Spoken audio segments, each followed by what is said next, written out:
Have you ever wondered how to approach creating art for your game? Well, this was a challenge that I recently faced.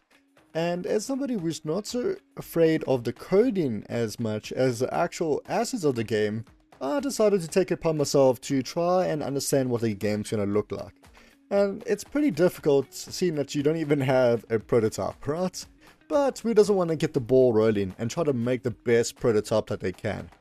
So this is my approach on how to create art for your game. My first step that I recommend is actually going ahead and finding inspiration for your game and use references from other games that you like. In my case, it is Kindergarten 3, 2, and 1. So, I mean, let's be real. Who doesn't love these little pixel dudes? And I think it should be relatively simple to make my own.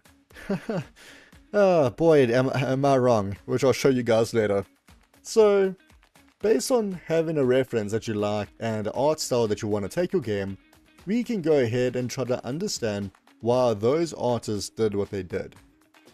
So, based on their wiki page, I went ahead and tried to figure out exactly the size of their characters, why they made certain choices, and their ratio is 16 by 32 pixels. Is this common standard? I'm not sure, but it seems to be quite out there from a few searching that I've done. And what I want to try to highlight is try to understand the decisions made. I found this really cool image online, which I just yoinked and pasted on this page, which shows you why 32 by 16 works really well. Your character is a lot bigger than an object in the world like that plant, and it just stands out and makes sense, right? So even though my characters won't be so big, I thought this would be a pretty good starting point. Now that we try to understand some of their decisions, I looked at their character, Mr. Nugget. I mean, look at him. Who doesn't love Nugget, right?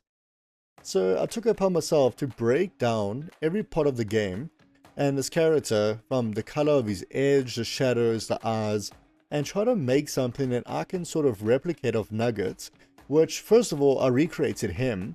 And then based off that, I went ahead and made my own version that I was happy with. So the before and the after. Slightly wider head, you know, I try to add a mouth. This is not quite the character, but it's just to give you something to play around with and figure out what you like, you know. From here, I try to analyze the body portions. You know, he's got, his pupils are too big, 3 high. And from here, trying to figure out something that's a little bit consistent that you can use as a template and then hopefully duplicate for all your other characters within the game. I mean, obviously this might not work so well for assets, like the actual scenery, but it's a pretty good start. Now that you actually have an idea of your character, we need to go ahead and make our own. And there's a few options out there. Something that I normally use for thumbnails and messing around for other assets. This is Photopea. It's like an online Photoshop. It's free, it's really cool, pretty powerful. But I had a friend that recommended this Aseprite, which you can buy on Steam, and it's really amazing. It's super simple. There's a handful of hotkeys that you need to know, and from creating my first ever character and making my first idle / breathing animation within a few hours, I would say this is a really massive start to my game journey, right? And I will show off actually my process of creating the character shortly, which I have subscribed for character creation videos. Obviously, if this will be interesting to you, please drop a like, subscribe, and of course leave a comment.